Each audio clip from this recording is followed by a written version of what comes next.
everyone, and welcome to So Says Shernoff. It is so good to have you here. I'm Josh Shernoff, and it's almost Halloween, which reminds me I need to get a costume. Hey, before we get going here, make sure to follow us on social media at So Says Shernoff and at Shernoff Show. Follow us on YouTube at youtube.com/So Says Shernoff, and check out our merch over at prowrestlingtees.com/So Says Shernoff. Anyway, let's jump right into it with headlines.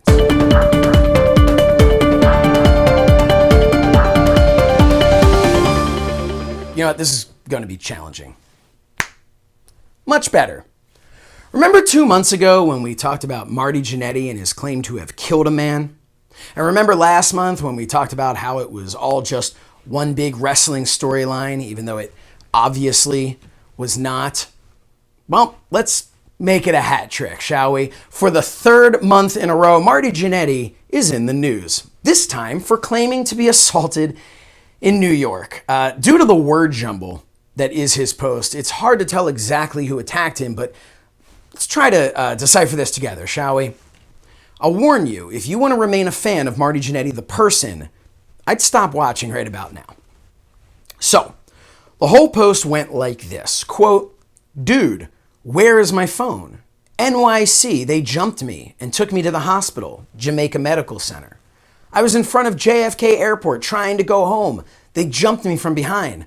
I locked one of them up, arms stiff, waving at heaven. When you in NYC and get jumped from behind, you probably getting robbed." The doctor apologized, said, "Mistaken identity. I liked him. It's very nice to me. My boy Nicholas Massey came back and got me to the airport, but dude, where's my phone? P.S. Why Breonna Taylor got all the attention on mistaken identity? I got none. Is it because I'm white?" Wow. Okay. There is a lot to unpack there. So first, what the hell happened? Did he get robbed? Looks like he fought someone off, what with them waving at heaven and all.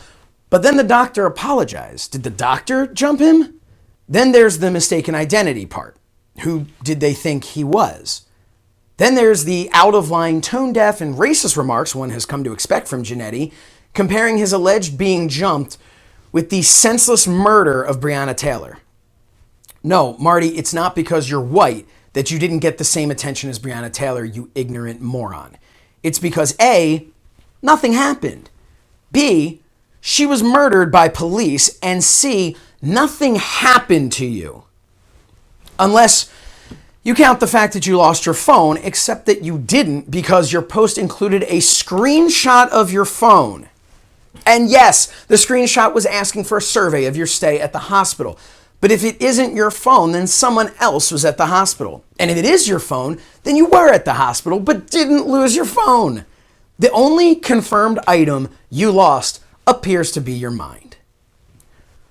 Moving on. So, looks like the USA Network's an asshole. They posted this image of Sheamus hammering on Kofi Kingston's chest with the caption, "Hard to say things with your chest if you don't have one."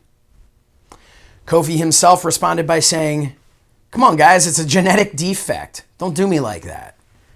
As many people know, Kofi has a large space between his pectoral muscles. For years, he would tell people that the Big Show chopped him and created the concave appearance, but eventually came clean as many people hated on the Big Show for the alleged assault.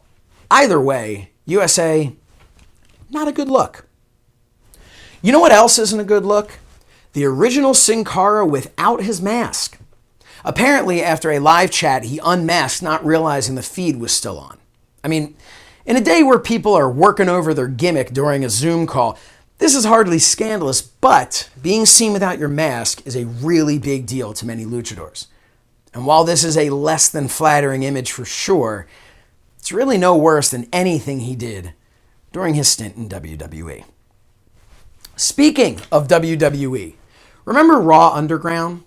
Well, if you had them lasting 8 weeks in the office pool, you won.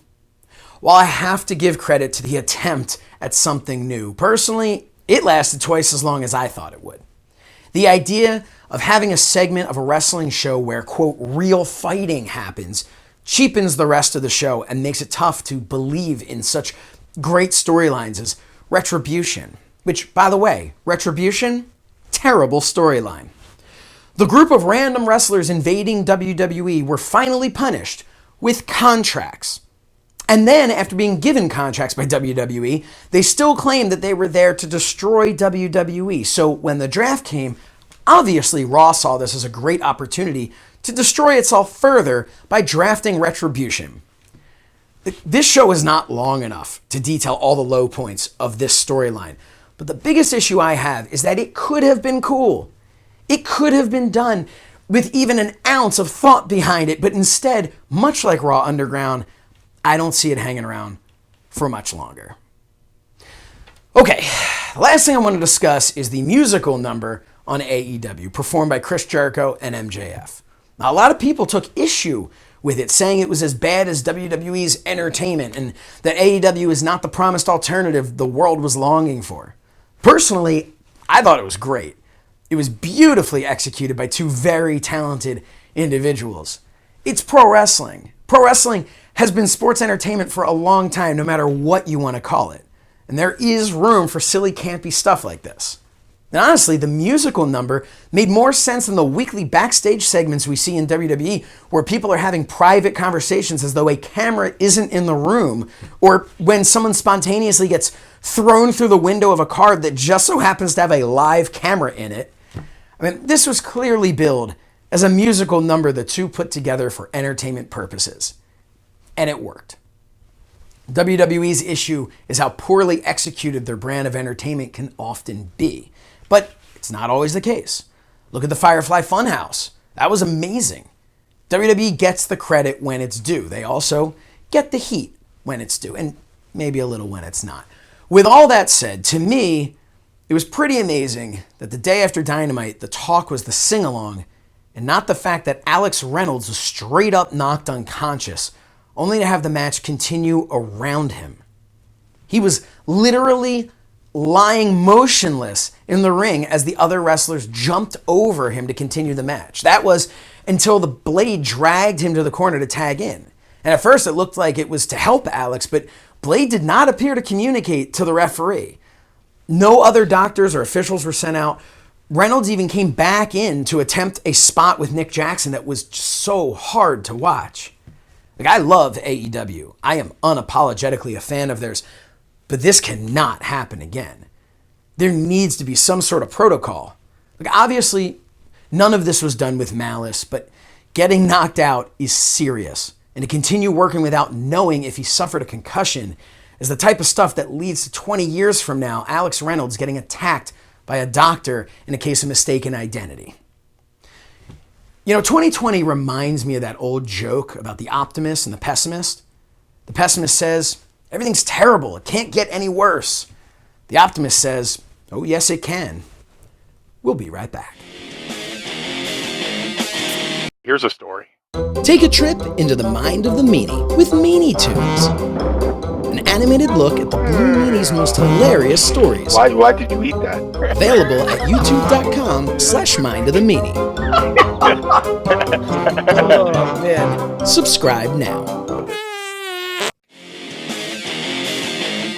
Welcome back to the show. My guest today is an independent wrestler who is here to tell us how he managed to get himself into the upcoming Retromania video game and perhaps how we can help get him an even more prominent role. He is sponsored by My House Sports Gear, the king of the downvote. Please welcome Daredevil Dave Dahl. Dave, how's it going, man? Good. How are you, Josh? I'm doing well. Happy to have you here wearing the Retromania t-shirt. Yeah. Very nice. Now, the people who are watching this show know that I am the official ring announcer for Retromania. I was very excited to see that you were added into the game as well. You seem to be kind of playing the lonely Virgil role, sitting at the table there. So tell us how all of this came about, because it's been fun to watch the back and forth banter between you guys. Tell me how you first got involved. I know they had that tournament, so if you can take everybody through that. So actually, before that tournament, I met Mike at Keystone Comic-Con. Okay. I was helping the promoter of Modern Vintage hand out flyers, and I met him, saw the game. I was like, wow, this is really cool. and he's using people that aren't signed anywhere. So I was like, maybe I can get in this somehow. Lo and behold, I started promoting it then and talking to Mike, the creator, a little bit more. And then when they came to Always Wrestling in New Jersey. I did the commentary for that. Yes. Yes. And I got beat up by two big behemoths. Yes. But so from there, I just kept promoting the game because it's a project that I believed in. And so then they did the tournament, and there was no chance in hell, really, I was going to be in the tournament. But I campaigned, messaged everybody I knew, told them, nominate me, nominate me, nominate me. Somehow I managed to squeak in there. And I was the last seeded person in my division and had to go against Simon Miller in the first round. So that was a bit of an uphill battle. Yeah. But the accomplishment was, even though Simon Miller has 1.3 YouTube followers and all that kind of stuff, I still managed to squeak almost 30% of the vote, being a no-name dude. So that was pretty cool. Yeah. And then after that, I just kept doing the same thing I was doing, promoting the game, playing the heel, having a back and forth with them. They ribbed me, I ribbed them. And then eventually they came up to me and was like, hey, what do you think of this idea? And I'm like, do it. I don't care. Like, puts me in the game, whatever, do it. So that's how the merch table, Daredevil Dave doll thing came around. So you're going to be in one of the, I don't know that they've announced it yet, which arena that is, or have they? They haven't announced the full arena. I know what it is, but I'm not. Yeah, we won't say anything. But you're going to be in that arena. You'll be at your merch table, which I said By before myself. is very similar to the Virgil table and the Lonely Virgil. If anybody Google Lonely Virgil and probably Lonely Virgil wrestler, because I don't know what's going to come up if you just Google Lonely Virgil. But so you'll be in there. Has there been any talk about having you as a playable character? I mean, they want to include everybody from Indie Mania as DLC down the line, but it really depends on the sales of the game. So if you're listening to this, best way to help anybody that was in there, because some people gave backlash like, oh, the people that were runner up and third and fourth in that tournament should be in. Why are you putting him in? Blah, blah, blah. Everybody's going to be in as long as you buy the game. As long as there's support for the game, they have more money they can put back into the game and put more people in for you to play as. And the thing is like, not to toot my own horn, and there is some promotion from people in the game still and everything, but the people in the tournament, nobody besides myself has kept promoting the game. Right. They lost, and that was it. They're done. Yeah, that was it. They got eliminated, and then that was it. I promote it at least once a week right now because it was a little different when we weren't in the pandemic and everybody wasn't just sitting on social media. Sure. I could post all I want and people would see it at their leisure because they're not just sitting on it. Now, if I sat there and post all day long, people are going to be like, oh, this guy needs to shut too much, up. Yeah. Well, that's that's one of the things I wanted to ask you about was how you, I mean, we know how you came about this, everything, but really how you got into professional wrestling, because like you mentioned being a no-name guy, and that's not a bad thing. The largest wrestling star in the world started out as a no-name guy, right? Like that's how I was blown away when I was asked to be a part of Retromania, and everything that I've had the opportunity to do with Fight. I started out as a no-name guy, and I've just been working. Like I have such a gigantic name as it is now, but I started working my way up. So how long have you been in the business? For anyone who's not familiar with you, where pre-pandemic could people have found you? Where post-pandemic do you expect people to be able to find you? Just kind of let everybody know a little bit about who you are outside of just this sprite in the Retromania video game. So I actually started training in February 2011 at a little school called Force One down in Egg Harbor, New Jersey. I started there, and guys people know like Jimmy Chondo Lion started there. We were actually in the same class. Guys training there were people like Joe Gacy was coming in and out. Johnny Calzove was the owner and trainer. RV1, Sammy Callahan was in and out, who was also doing some of the training at CZW at the time. Sure.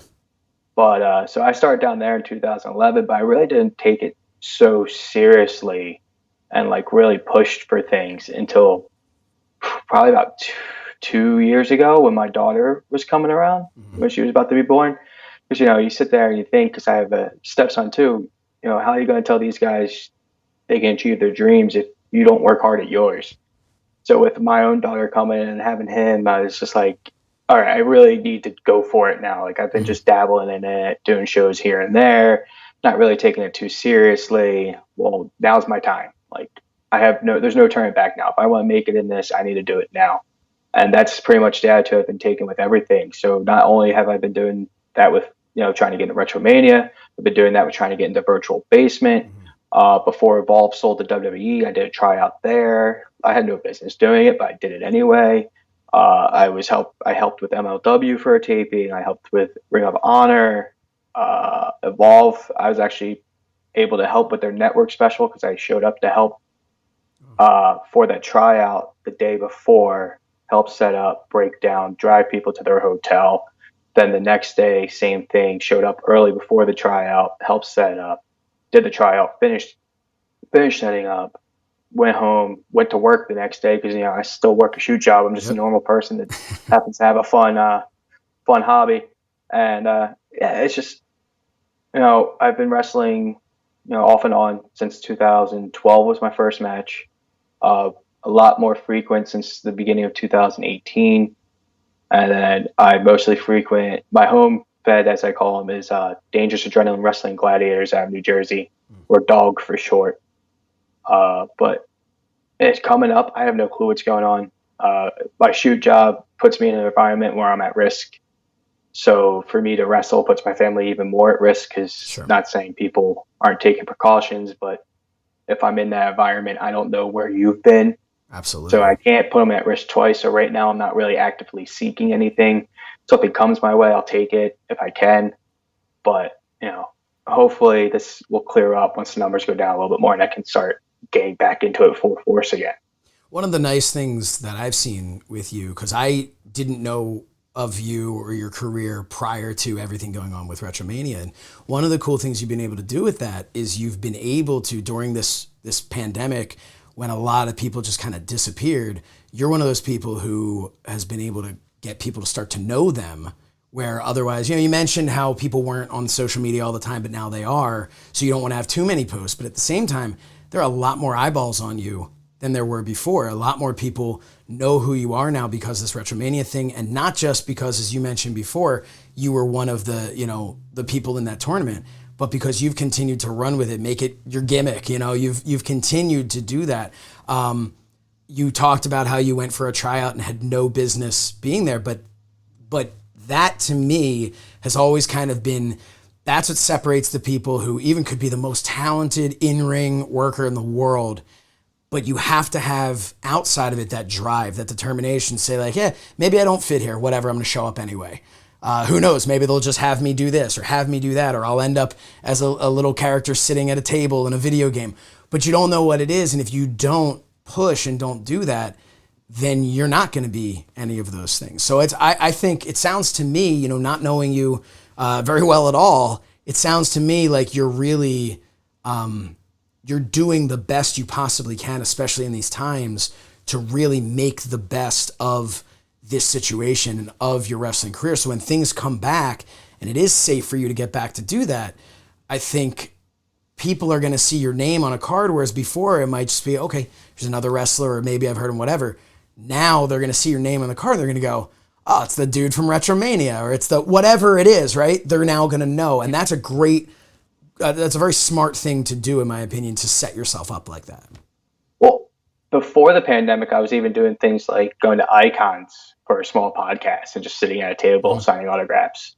I wouldn't make much money. I would make probably a cool $50 the whole day and whatever, but I got to rub elbows with other people and legends and stuff like that too. So just putting yourself in good company like that. Like last year, I got to drive around Road Warrior Animal for a whole weekend, and then actually had a spot with him during a match. We were both managing teams, and I was managing the two behemoths, Mercenary and Beastman, that squashed me at Always Wrestling. But so he was managing them, I was managing the other team, and he wound up getting to throw a punch at me, and we had just a blast doing things like that.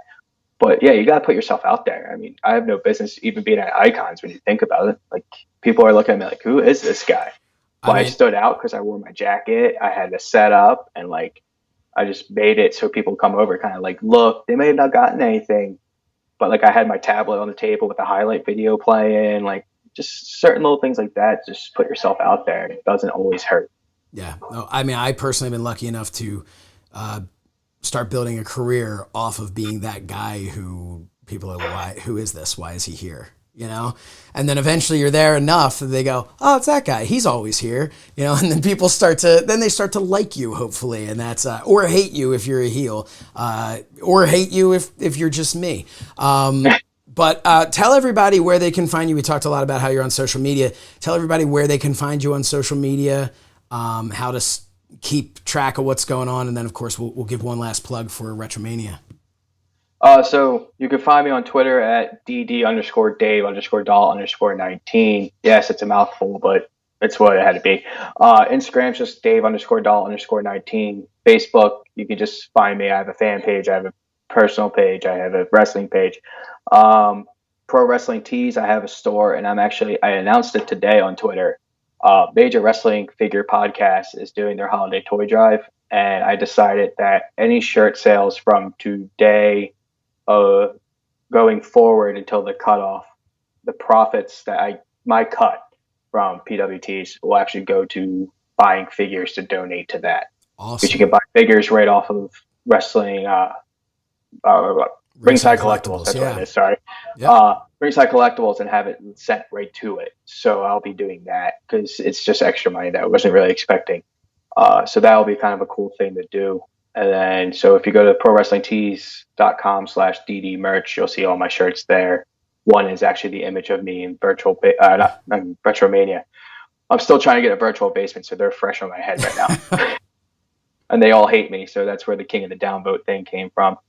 That's actually a new shirt on the store as well. Nice. And so just follow me on social media. Stay tuned. Your support for Retromania will either boost the game so much that they can add everybody they want to add, or if you don't support the game, you're going to get just the base game, and you're not going to have as much fun for years to come because they're not going to release a game every year. No, this is it, and they're gonna. I mean, who knows down the line? But I know their hope is to build upon this game with downloadable characters and whatnot. And people give them a hard time. They say, I had Mike on the show a couple months ago, and they say, why aren't you putting out this game? You said it was going to be this date, and you said it was going to be that date. Well, first of all, there was a pandemic, worldwide that some people seem to have forgotten about. But there's also the fact that they don't want, if they know there's a glitch, they don't want what happened with WWE 2K. Like, they don't want something that comes out that people have been waiting for and spent money for, and it's garbage. So they're working hard to get this game going. So I would still encourage people to go pre-order it. It's going to come out. It's going to be great when it does come out. You and I both have seen so many cool aspects of it. So, and I personally am looking forward to when Mike calls me and says, I need you to do a track recording introducing Daredevil Dave Dahl to the ring. I'm looking forward to that. As soon as I get that call, I will let you know. But everybody, again, follow on social media. Daredevil Dave Dahl, thank you so much for being on the show. Thank you, man. I appreciate you having me here. We will be right back. Take a trip into the mind of the Meanie, a brand new podcast featuring former WWE and ECW star, The Blue Meanie. We'll cover wrestling, music, movies, sports, and lots of useless knowledge, all contained in the mind of the Meanie. Subscribe now and follow us on social media at Mind of the Meanie. That's our show. Before we go, I just want to wish everyone a happy and safe Halloween. In these crazy times, most people's Halloween may look different than they're used to. So I thought I would help you get in the spirit by signing off dressed as my favorite wrestler and one of my favorite childhood Halloween costumes. Oh, and before you go fill your face with candy you bought to give trick-or-treaters but definitely plan on eating yourself, I ask you to please check out my podcast with the Blue Meanie, called Mind of the Meanie. It's on the MLW Radio Network and wherever you get your podcasts. And join Meanie and myself right here on Fight TV for alternative commentary live November 7th for AEW Full Gear. All right, well, That's it. This has been So Says Shernoff, because that is what Shernoff had to say. So long, everybody.